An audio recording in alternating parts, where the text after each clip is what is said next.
बिस्मिल्लाहिर्रहमानिर्रहीम, अस्सलामुअलैकुम और मैं हूं आपकी मेजबान सुंबल सिया। नजर डालते हैं अब तक की अहम तरीन खबरों पर। मुल्क में माशी एमरजेंसी नाफिज कीजिए। मुस्तफ़ा कमाल ने कौमी असम्बली खिताब करते कहा कि इस मुल्क से नवाज शरीफ, जरदारी और इमरान खान, अल्ताफ हसन समेत मौलाना फजल रहमान और मेंबरान असम्बली के अलावा जनरल कर्नल मुल्क को 1000 अरब रुपए अदा करें। अवाम आपको 77,000 अरब रुपए कर्ज उतारने के लिए खुद ला कर दिखाएगी। यहां पर अपनी पार्टी की तरफ से इस मंजरनामे को पेश करने के बाद मैं ये मुतालबा करता हूं एमकेएम पाकिस्तान की जानिब से कि पाकिस्तान में फाइनेंशियल इमरजेंसी डिक्लेयर की जाए और उस फाइनेंशियल इमरजेंसी की डिक्लेरेशन के बाद करना क्या है उसकी इब्तदा इस हाउस से होनी चाहिए, उसकी इब्तदा हमारे लीडरान से होनी चाहिए। और मैं बहुत माजरत के साथ, बुरा नहीं मानना है किसी ने, मैं अपनी बात ये नहीं कह रहा कि जी मेरी बात और लोगों की तरह बस ये अक्ल कुल है, मैं जो कह रहा हूं यही सही है, नहीं, इसके अंदर डिबेट है, बात है। लेकिन हम अपनी पार्टी की जानिब से ये बताना चाहते हैं कि इस मुल्क में आपको माशी इमरजेंसी को डिक्लेयर करना चाहिए और उस माशी इमरजेंसी को डिक्लेयर करने के बाद ये जो 78,000 अरब रुपए हम लोगों से मांगने जा रहे हैं, अवाम से, उससे पहले जरा पाकिस्तान के लीडरान जनाब नवाज शरीफ साहब, जनाब इमरान खान साहब, जनाब आसिफ अली जरदारी साहब और इस ऐवान में बैठे हुए तमाम एमपीएस, तमाम एमएनएस, तमाम सेनेटर्स, फजलुर रहमान साहब और सारे लोग, जी सॉरी,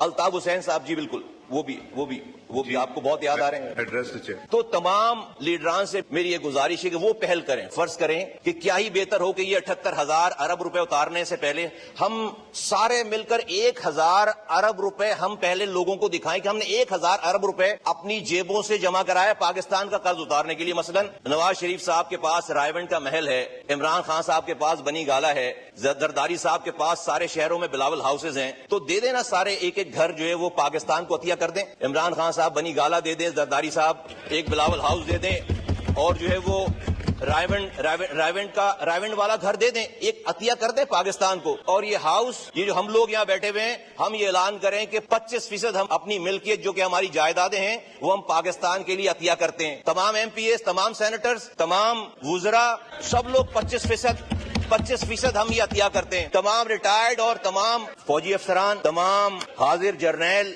50-50 करोड़ रुपए ये भी पाकिस्तान को अतिया करें। और ये सब लोग, जर्नैल, सियासतदान, पॉलिटिशियन, ये सब मिलकर 1,000 अरब रुपए पहले इस 78,000 अरब के कर्ज को अदा करने के लिए जमा करके दिखाएं। उसके बाद इस अवान से बाहर जाकर लोगों से बात करें। सर, अगर हमने ये करके दिखा दिया, खुदा की कसम पाकिस्तान के लोग इतने गुयूर हैं कि वो अपने कपड़े बेचकर भी पाकिस्तान के 78,000 रुपए पूरे कर देंगे। हम 1,000 अरब रुपए तो अपने पास से निकालें, 1,000 अरब रुपए अपने पास से जमा करें। पाकिस्तान के लोग ये 78,000 अरब रुपए अपने पेट को काट कर, अपनी जायदादों को बेचकर आपके हवाले करेंगे। उनको नजर आना चाहिए कि जो लोग हमसे टैक्स मांग रहे हैं, जो लोग हमसे पैसे मांग रहे हैं, उनके action must speak louder than word. वो खुद भी कुछ कुर्बान कर रहे हैं। जब उनको ये नजर आ जाएगा, पाकिस्तान की कौम, पाकिस्तान के लोग, इनके पास आज जो कुछ है, ये पाकिस्तान इस मदर ऑफ ऑल इविल जो कि हमारे पास 78,000 अरब रुपए का कर्ज है, जिससे मुल्क बिल्कुल बहरान का शिकार हो गया है, इसको वो निकाल सकते हैं बहुत आसानी से। ये बात कोई नई बात नहीं है। जुल्फिकार अली भुट्टो साहब नेशनलाइजेशन की पॉलिसी लेकर आए, लोगों की गाड़ियां,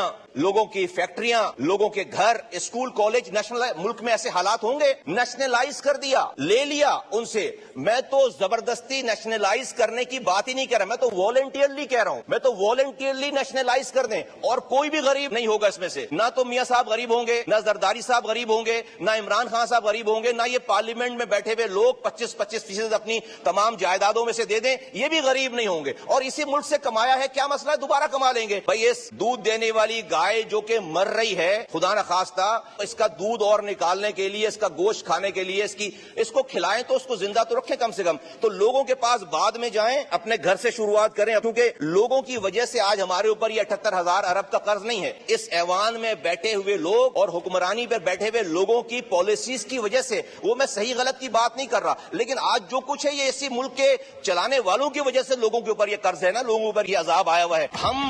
ہم اپنی تمام غلطیاں جو بھی ہوئی ہیں ماضی میں، جس سے بھی ہوئی ہیں، کوئی بھی بری الذمہ نہیں ہے یہاں پر، ہم اپنی تمام غلطیوں کا ازالہ جو ہے وہ لوگوں سے، غریب آدمی سے ہی کیوں مانگتے ہیں؟ آپ کتنا ہی اچھا بجٹ، اچھے نمبر دے دیں، آپ اگر اپنے عمل کو ایکسٹرا آرڈنری کوئی نئی چیز کر کے نہیں دکھائیں گے، لوگ آپ کو یہ ٹیکس دینے والے نہیں، لوگ ویسے ہی مر رہے، خودکشیاں کر رہے ہیں، ٹیکس نہیں دیں گے آپ کیا کریں گے؟ اچھا پھر آپ دیتے کیا ان کو، جو لوگ جن سے آپ ٹیکس مانگ رہے ہیں؟ پینے کا پانی، جیسے جس شہر سے میرا تعلق ہے، پینے کا پانی ہم 99% خرید کر پیتے ہیں، ہم جو ہے وہ اسکول جو ہے وہ سرکاری اسکولوں میں اپنے بچے بھیج نہیں سکتے، ہم جو ہے وہ سرکاری اسپتال میں اپنے بچوں کا علاج کر نہیں سکتے، سیکیورٹی کا انتظام ہم نے خود کرنا ہوتا ہے، ہم لوگوں کو پانی دے نہیں رہے، لوگوں کا علاج کر نہیں رہے، اسکولنگ دے نہیں رہے، ہم بجلی دے نہیں رہے، ہم سیکیورٹی دے نہیں رہے، تو بھائی یہ ریاست کی ذمہ داری ہے، جو ریاستیں یہ دیتی ہیں وہ ٹیکس مانگتی ہیں، جب ہم یہ انہیں دے نہیں رہے تو ہم ان سے لینے کی بات کیا کریں؟ ہمیں اس معاشی ایمرجنسی کو لاگو کرنا چاہیے اور یہاں سے شروعات کرنی چاہیے۔